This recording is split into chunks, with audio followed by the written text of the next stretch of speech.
Amen. Malakas na palakpak sa Panginoon. Blessed Sunday morning. Pwede ba batiin mo yung katabi mo? Sabi mo, I am very blessed that you are here. Ngitian mo, ngitian mo. Yan. So welcome to everyone. Magbasa tayo isang talata. And then pag-aaralan natin yung salita ng Diyos. Buksan lang po muna natin ang ating Bible sa Revelations chapter 19 verse 7. Yan. Lahat na handa na. Let's say amen. And this is what the Lord said, let us rejoice and exult and give Him the glory. For the marriage of the Lamb has come, and His bride has made herself ready. Babalik na si Lord, at ang inaantay niya, ang inaantay natin ay yung kanyang pagbabalik. Tayo yung bride ng ating Diyos. Kailangan handa tayo. Handa ka na ba? Lahat ng hindi pa, ngayon yung last chance. Buti na lang may chance pa. Let us close our eyes before we sit down. We're gonna pray, Lord, sa oras na ito, dalangin namin ang pagsama mo. Kausapin mo kaming lahat. Ikaw, Lord, ang makita at maluwalhati sa buong gawain na ito. Hayaan mo ang lahat ng iyong ituturo sa oras na ito. Lord, magpaalala sa amin, mag-encourage sa amin, and Lord, mag-ayos sa amin. Purihin ka, Panginoon, parangalan ka. Sa iyo ang pinakamataas na pagsamba sa pangalan ni Jesus. Everybody say amen. We can all be seated in the presence of our Lord.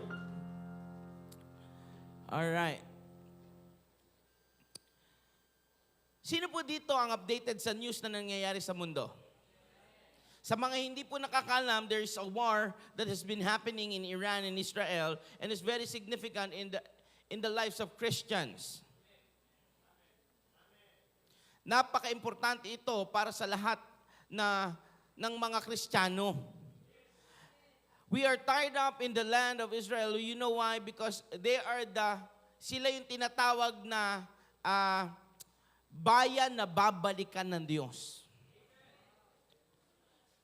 Kaya kung sila yung bayan na babalikan ng Diyos, ibig sabihin, importante, alam natin ano nangyayari sa kanila dahil sila yung timeline natin. At sa timeline natin, gusto kong malaman natin, kapag bumalik ang Diyos, kasama tayo sa babalikan niya. Amen? Pag binalikan niya yung bayan na iyon, and right now, may war doon na nangyayari. Anytime, pwede magkaroon ng World War III. Anytime, pwedeng magkaroon ng burahan ng mga bansa. At yun ang totoong nangyayari ngayon. Pero alam niyo ba, may magandang balita. There's good news. Sabi mo sa kanila mo, may magandang balita. Ang magandang balita, babalik ang Diyos bago lahat mangyari yan. Ito sabi na salita ng Diyos, darating ang wars, there will be rumors of wars, there will be wars, but the end is not yet. Kaya hindi pa katapusan natin dahil ililigtas tayo ng Diyos. O mga kapatid, gusto kong maging malinaw sa atin, may specific lang na babalikan ng Diyos, hindi porke Christianan ka, babalikan ka na ni Lord. Marami kasing umatin ng simbahan at tinatawag nila ang sarili nilang Christian, pero ang totoo, taliwas ang kanilang buhay sa kaloob ng Diyos. Ready na ba talaga kayo? Yung mga nasa likod, wala akong nakikita nag-amen. Sabi ng Matthew chapter 24 verse 37, lagay natin, ito sabi ng salita ng Diyos sa Matthew chapter 24 verse 37. Ang pagdating ng anak ng tao ay tulad noong panahon ni Noah. Okay?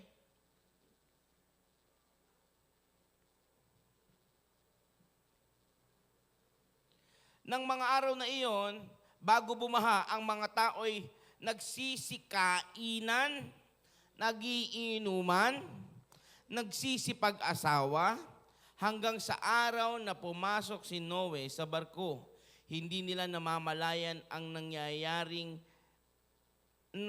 hanggang sa dumating ang baha at tinangay silang lahat. Gayon din ang mangyayari sa pagdating ng anak ng tao. Ang ganun din ang mangyayari kapag bumalik si Jesus. Ang tao busy sa kainan, busy sa inuman, busy sa mga gampanin, sa mga gawain, sa mga kasalan, sa mga party. Pero hindi busy mag-antay doon sa haring babalik. At kapag hindi tayo handa, kapag binalikan tayo ng Diyos, iwan tayo. Amen? Sa mga hindi nakakaintindi, darating po ang rapture. Yun ang sabi ng 1 Thessalonians. Rapture is a Latin word that means caught up in a blinking of an eye. The term itself is not in the Bible, but the essence of it is there. Okay? Naririnig niyo po ako? Sana nasusundan nyo dahil hindi ito matagal. Darating ang Diyos sa isang kisap mata at babalikan at kukunin niya yung mga handa na siya'y tanggapin. Ang tanong, kasama ka ba sa babalikan ni Lord? Buti na lang, may paraan para maging handa. Ang Diyos nating mahabagin Diyos, hindi siya pumapayag na babalik siya at hindi tayo handa. Ito, nakakalungkot, maraming magiging Kristiyano ang hindi handa dahil hindi sila makakita, hindi sila makarinig. Anong problema? Hindi dahil sa hindi sila Christian kuno, kundi wala yung discernment spirit sa kanila. Wala yung kapuyan sa paglilingkod o sa kauhawan sa salita ng Diyos. I want you to understand this. Ito ang sabi, sa Matthew chapter 25, inahintulad ang Kristiyano sa huling panahon sa 10 virgins. Ito ang sabi ng salita ng Diyos, magbabasa po tayo Matthew chapter 25. Then the kingdom of heaven will be like 10 virgins who took their lamps and went to meet the bridegroom. 5 of them were foolish and 5 were wise. 2 klase ang babalikan. Okay? Pero hindi parehas isasama. 2 klase ang aabutan ni Lord sa loob ng church. There were 5 foolish and there were 5 wise. How to be foolish? Simple lang. Basahin natin. How to be wise? You will get the point when we keep on reading. Let's go. For when the foolish took their lamps, they took no oil with them. Madali palang tawaging foolish, madali palang tawaging hangal, madali palang tawaging mangmang ng salita ng Diyos. Hindi po ako nagsabi nito, ang Diyos ang nagsabi, masakit talaga magsalita kapag totoo. Truth really hurts. Ito ang sabi ng salita ng Diyos, no? To be called foolish, huwag ka magkaroon ng langis ng Diyos. Huwag ka magkaroon ng oil for your lamp. Ibig sabihin, walang gana. Sabi ng Timoteo, ganun din. Sa huling panahon, ang tao mawawalan ng gana ng patungkol sa salita ng Diyos. Anything that involves God, walang gana ang tao. Anything that involves your physical happiness, your own, madali ang tao, malakas, magana. Pag sinabing may prayer meeting ang atin, 2, 3, 4. Pag may sinabing kainan, kumpleto. Pag sinabing may prayer meeting na madaling araw, meron tayong every Tuesday, anong oras? 5 a.m. Ang darating 7, 8 tao. Pag sinabing may swimming tayo, 5 na madaling araw ang meet up, 3 pa lang nandyan na. Hello? Walang gana ang tao sa huling panahon. At yung huling panahon na yun, hindi po yun last year, next year pa, o 10 years from now. Hindi, ngayon na yun. Sabihin mo nga sa katabi mo, ngayon na. Bakit? Kasi ang sabi ng Matthew chapter 24, there will be rumors of war and there will be wars. No naman po, ito nakakatakot. Ang sabi ng Bible, peace, peace, and then sudden destruction will come. Ang sabi ng Biblia mismo sa Matthew chapter 5, there will be a declaration of peace. And then sudden destruction will come. In 1,000 years, wala pong declaration of peace for the world. Mag-search man kayo. Wala pong declaration. But you know what? Last few days ago, I think it was on last Tuesday, there was a declaration of peace. And sabi ni Trump, kakarate niya lang. Sino dito updated? Kakarate niya lang. Sabi niya, it's all over, it's all done. Ganun yung magsalita eh.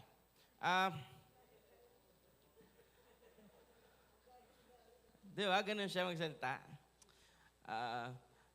No more problem. And I declare now that there will be peace. Diniklara niya.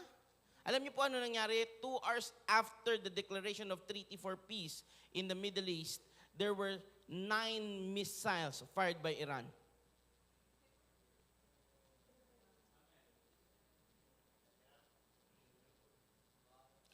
If you don't see the signs, you will be left behind. It's more evident today than ever before. Since I was a kid, I hear people preaching about the coming of Christ, but I don't see any signs before. Bata pa po ako noon. Mula 5 years old ako, 30 taon na yung nakalipas.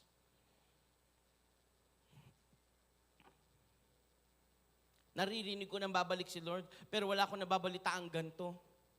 Pero ngayon, higit pa sa kahit anong panahon, kaysa magpakabisi-bisihan ka sa mga bagay na walang kakwenta-kwenta, baka datnan ka ng Diyos, hindi nag-aapoy, walang langis, hindi nagpapatuloy sa Kanya, kapatid, maiiwan ka. Today is a day of warning for everyone. This is a reminder to keep your fire going by stocking up your oil. Ibig sabihin yung anointing ng Diyos sa iyo, yung presence o yung pagsama ng Diyos sa iyo, patuloy na marami. Puno ka doon. Yung kauhawan mo kay Lord kaysa sa kauhawan mo sa kahit anong bagay, higit. Kapag ka-blessing, ang daming umi-amen. Pagka gantong preaching, wala man lang maka-amen. Pati yung amen nyo galing ilong. Ano yan? Gusto nyo ba abutan tayo ng Diyos naglulukuhan? Dumating si Lord, nagpapakabisi tayo, magkaroon tayo ng mga Zumba. Ano pa ba ang ginagawa ng church? Magkainan tayo. Gusto nyo ganon? Tiyak iwan tayo. Kaso may pananagutan ako bilang pastor nyo sa Diyos. Ayoko maiwan tayo. Kasi pag susulit ko kayo kay Lord, yun yung sabi ng Hebrews, chapter 10, ako yung mananagot. Ngayon, kapag nasabi ko na at least hindi na ako mananagot sa inyo. O ngayon, pananagutan mo naman ang sarili mo sa Diyos. Kapag narinig mo ang katotohanan ang magpalaya sa iyo. Palakpakan niya natin malakas ang Panginoon. Ang sabi na salita ng Diyos, basahin natin patuloy, anak, Matthew chapter 25. For when the foolish took their lamps, they took no oil with them. Verse 4, but the wise took flask of oil with their lamp. Ang sabi doon, pero yung matalino, simple lang pala maging matalino, magbaon ka. Ibig sabihin, marami pala, alam nyo anong kalalagayan yan? Iisa ang lugar ng 10 virgins. Pero 5 lang ang nagbaon. Anong ibig sabihin? Isa lang ang church nyo, pero 5 lang, kalahati lang sa atin ang lumalabas dito, taglay yung salita ng Diyos. Kalahati lang pala. Hindi ako nagbigay noon. Ngayon, kaninong kalahati ka? Pwede itong crosswise, lengthwise. Hindi ko alam kaninong kalahati ka kasali. Ikaw ba yung pagtapos ng preaching, ang una niyong usapan, saan tayo kain mamaya? Ikaw ba yung pagtaas ng preaching, nakalimutan na kagad dahil may nakausap? Ano nga ba yung verse ni Pastor? Ano nga ba yung ibabaon ko? Wala na talaga akong kausap. Ang sabi doon, meron silang binaon na langis. Oil represents the Holy Spirit. Oil represents God's anointing. Oil represents God's power to move in our life. It is God's presence. That's what the Bible says about the oil. So, ibig sabihin, meron kang baong kapangyarihan ng Diyos, meron kang kapangyarihan, o meron kang baon na pagkilos ng Diyos sa buhay mo, at meron kang pagsama ng Diyos sa buhay mo. Alam niyo po, Babasahin pa natin verse 5. As the bridegroom was delayed, they all became drowsy and slept. Alam niyo po, drowsy also means confused, to be dizzy, para mamahilo at para mahibang. Kaya nakatulog sila. Alam niyo, ganyan ang spiritual na maraming tao tulog. Unti na lang mamamatay na. Paano mo malaman kung inaantok ang yung spirit o papunta na sa kamatayan ng spirito ng isang tao? Mas excited ka na manood ng Squid Game. Tumawa yung iba, Hindi ko pa natatapos, Kailangan ko na umuwi pagtapos na ito. O kaya naman, mas excited ka manood ng mga K-pop, P-pop, hip-hop. Ano ba lahat ng pop? Power pop. Ano pa? Excited ka sa pop cola. Hindi mo kainan na naman. Mas excited tayo sa mga bagay na panglaman kaysa excited sa mga bagay patungkol sa Diyos. Wala na talaga akong kausap. As the bridegroom was delayed, they all became drowsy and slept. Kasunod. But at midnight, there was a cry. Here is the bridegroom. Come out to meet him. Bago tayo magpatuloy, balik mo lang dun sa verse na yon. There was a cry. At sa hating gabi, ibig sabihin, in the middle, before he returned. Ngayon yon, sabihin mo nga sa mo ngayon yon. There would be a cry. Merong pananawagan, bumalik na. Kaya ngayong araw na ito, gusto kong malaman mo, nananawagan po ako sa inyo. Mga anak ng Diyos, nananawagan ako sa inyo, pabalik na si Lord. There's a funny thing about Jesus, the Gospel Church. When Daddy said, pabalik na si Lord, kinuha siya ni Lord. 12 years ago, sinabi ni Bishop Boy Ramos, babalik na si Lord, maganda tayo. Alam niyo po, siya kinuha siya ni Lord. 3 years ago, almost 3 years ago, nagsalita po si Mami, sabi niya, babalik na si Lord. It was pandemic time. Babalik na si Lord, ilang taon na lang, 3 years na lang. And then kinuha siya ni Lord. Sinasabi ko po ngayon sa inyo, babalik na si Lord, hindi pa ako kukunin ni Lord. Kukunin ako sa langit ng Diyos, kasabay ng mga tapat. Magra-rapture na. Umayos tayo. Alam niyo po, last Tuesday, it was right, last Tuesday, I was speaking to the Lord kasi gabi nag-impake po kami ng gamit. Papunta kami ng airport, papuntang Chiba. Hatid namin si Pastora Melan to go back here in the Philippines. And I was about to sleep at around 12 in the midnight. I was trying to sleep so hard, but God kept waking me up and telling me, prepare, prepare, prepare. Ang sabi niya, there will be a great war na parating, there will be a famine na parating, but you will not have to go through it all. I will get you. Kukunin ko na kayo. Hindi ako pinatulog ng Diyos. Sabi niya, maghanda ka. Alam niyo, ano sinabi sa akin ng Diyos? Maghanda ka ng maraming bigas, maghanda ka ng maraming harina, maghanda ka ng asukal at asin.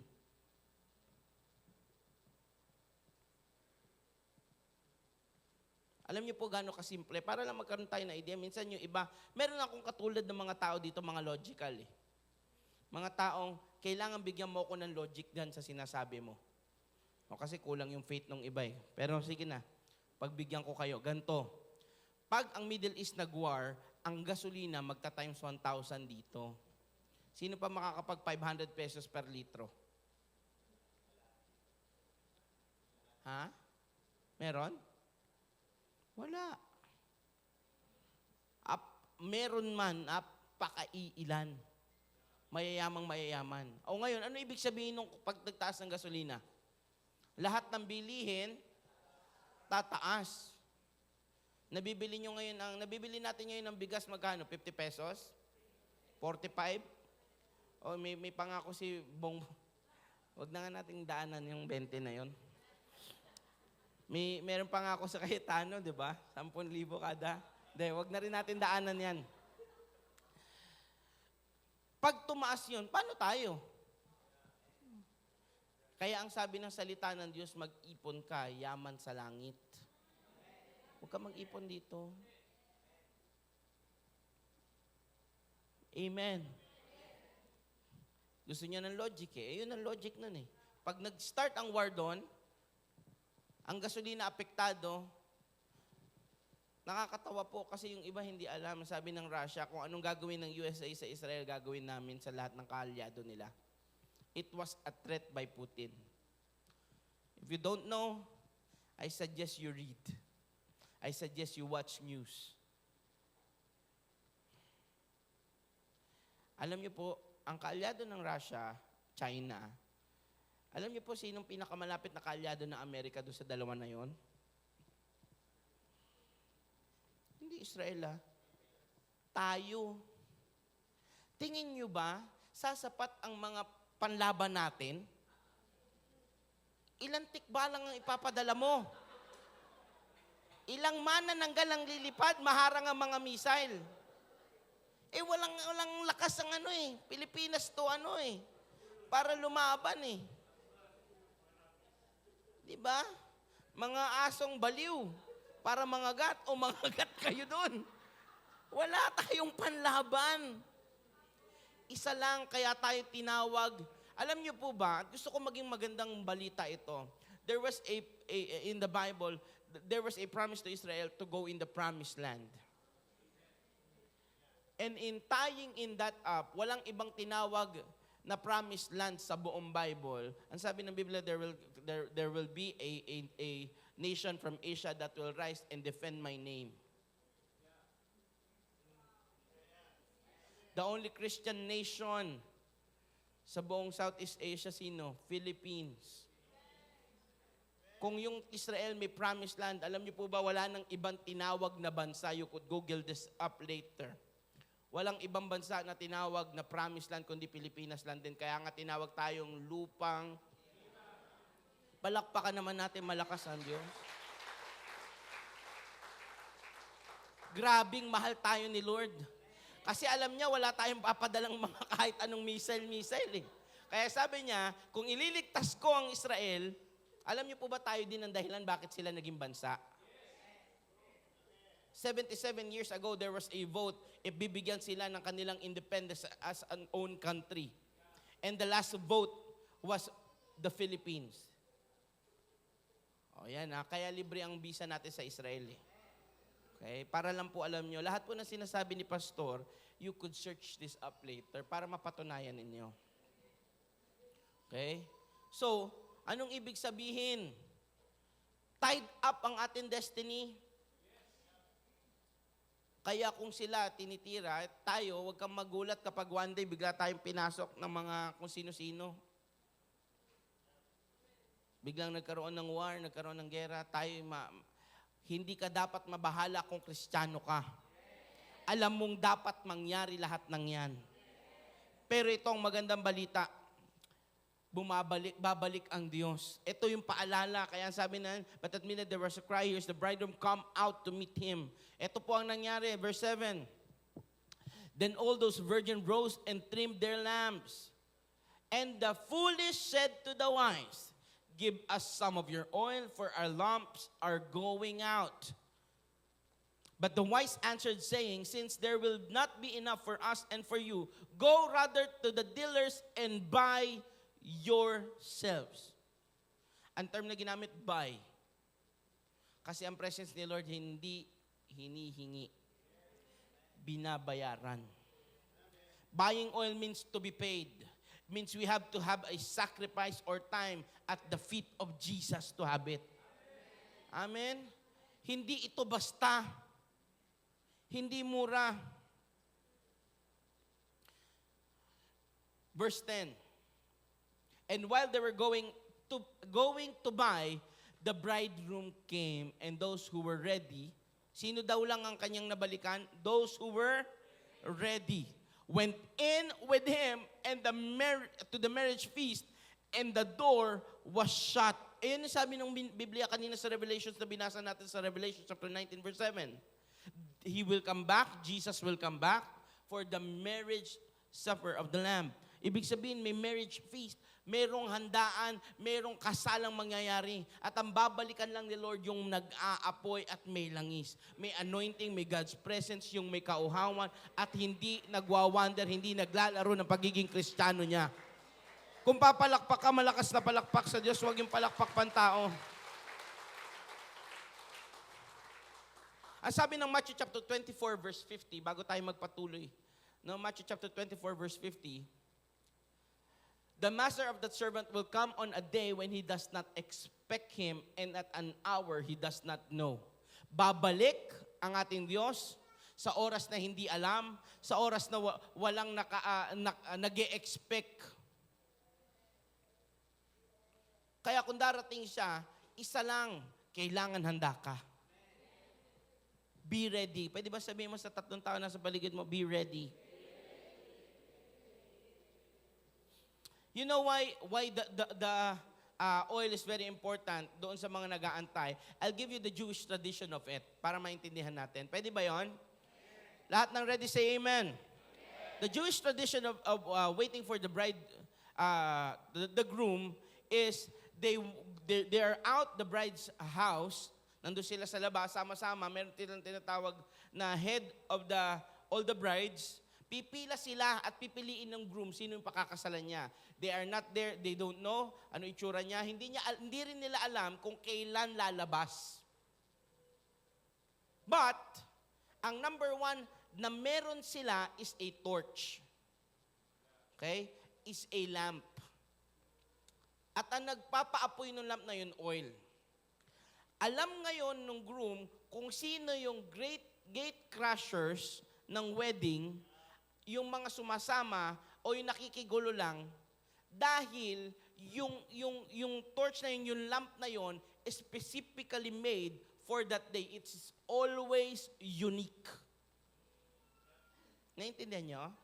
On that day, para walang makakopya, walang makagawa, walang makagaya, gagawin yun. Specifically stitched, saka prepare ng maganda, para walang makagaya. Ngayon, malalaman ng groom sino yung may hawak ng apoy at wala. Kaya kung pwedeng meron ka makuha, kasi may spare yun eh. Pero kapag hindi sinindahan, nung sisindi nun, na nag-aantay para sa bride and the groom, hindi siya kasali. Kaya importante yung oil. Kasi maaari nabigyan ka na, natanggap mo na yung salita ng Diyos, pero hindi na natili sa iyo, baka pa hindi ka masali. Amen. Basahin natin verse 11. Afterward, the other virgins came also, saying, Lord, Lord, open to us. After nilang lumabas, kumuha ng oil. Alam niyo po, nakakatawa yan eh. Maraming Christian ganyan eh. Dahil dito, hindi ko tingin na nag-aapoy ako. Hanap muna ako ng iba. Bibili muna ako sa ibang church, sa ibang ganto. Baka doon ako makakuha. Ayoko na lang mag-talk. After the other virgins, balik mo anak. After the other virgins came also saying, Lord, Lord, open to us. Verse 12, but he answered, truly I say to you, I do not know you. Kaya hindi ka kilala ng Diyos kasi hindi ka kasali doon sa nag-aapoy. Doon sa may oil. Verse 13, watch therefore, for you know neither the day nor the hour. Pagpalain ng Diyos ang kanyang salita. Kaya, magpatuloy tayong magtumingin. Huwag ka nang pa banji-banji. Ito yung panahon, hindi na uso yung pa-backslide. Yung tisod-tisod ka pa, tampo-tampo ka pa. Pinaalalahanan ka lang, tampo ka na. Huwag kang matitisorin, kapatid. Hindi ka na bata, tanda mo na. Bata pa ako, matanda ka na, matanda na ako. Ngayon, bata ka pa rin. Hindi nyo na-gets, no? Grabe. Keep watch. Pabalik na si Lord. Anong klase ang babalikan niya sa iyo? Are you the foolish one? Na nandun na, kaso hindi pa nagpaapoy, hindi pa nagdala ng extra? Sabi, nandun din naman sila sa parehas na lugar. Baka hindi nyo po nabasa. Baka hindi nyo narinig. They were also at the same place. But they did not keep the fire going because the oil was not enough. Huwag mo hayaan, umuuwi ka, kada gawain, kada Sunday service, na yung oil, hindi mo nauuwi, hindi ka nagkakaroon ng extra, para anytime bumalik si Lord, alam mo, handa ka. Kaya anong klase kang babalikan? Are you the foolish one or are you the wise one? It may be too late if you go and buy. When it's still available now, be ready. Stock up. Amen? Last, Matthew chapter 24, verse 36. Itong magandang balita ng Diyos, we have signs. Matthew 24, verse 36. But concerning that day and the hour, no one knows. Not even the angels of heaven, nor the Son, but the Father only. And this is what the Bible says. Yes, no one knows. But we will know the times. There will be signs. And these times, eto na yun. Sabi ng Biblia, wala pang nangyari at hindi na mangyayari ulit ang gagawin na Diyos sa pag-shaken up sa lahat ng simbahan at sa bayan niya.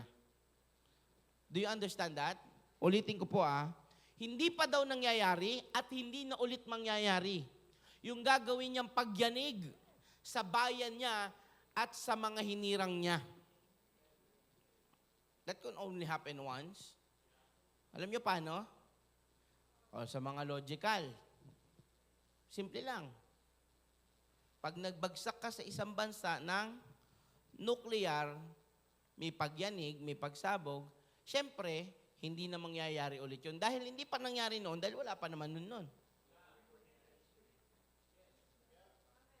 At kapag nangyari na sa isa, hindi na ulit mangyayari. Bakit? Ano pang buburahin nila doon? Yun ang sinabi ng Biblia If you would just only read your Bible. This message today, I'm ending, I want you to hear, is not to give you fear, but to excite you that the Lord Jesus that you have been serving is coming back for you. He will return surely, and He will reward those who are faithful and is on fire and has the oil in their hands. The only thing left to do, keep pouring the oil while it's still available. Tayong lahat ay tumayo. Malakas na palakpak sa Diyos.